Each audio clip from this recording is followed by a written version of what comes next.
So this is a good comment about infinity. Let me try and break it down. This is why people say that infinity is a concept and not a number. That's why I have to treat it like a concept and not a number.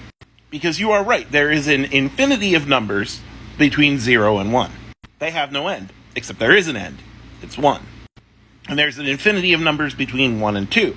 And there's an infinity of numbers between 0 and 1 and 2. But all those infinities are the same size.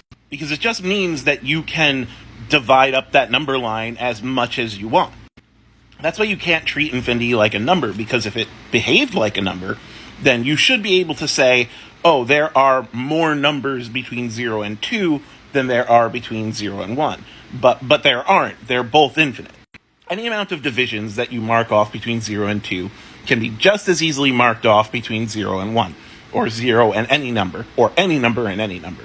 So there are infinite terms between any two numbers, and all of those infinities are the same size. So if you take the infinity between 0 and 1, and you take the infinity between 0 and 2, and you add them, you get the infinite set of numbers between 0 and 2, which is infinity. Thus, infinity plus infinity equals infinity. But again, that's only our best understanding, because again, infinity is a concept, not a number. It is the concept of some mathematical pattern not having an end. The set of positive numbers goes on to infinity because you could say that that mathematical pattern is just adding or multiplying or raising to an exponent or whatever.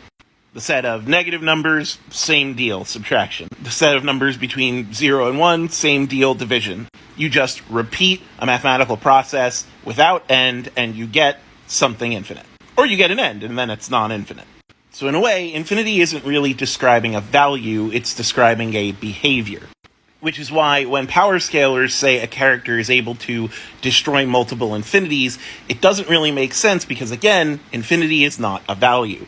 Because check this out, there are infinitely many ways to divide this chocolate-covered almond. And if you divided it in half, there would be infinite ways to divide those halves. And if you divided this up an infinite amount of times, each of those divisions could be divided up an infinite amount of times. So watch me destroy infinite infinities. That's good infinity. I think this means I could solo Goku.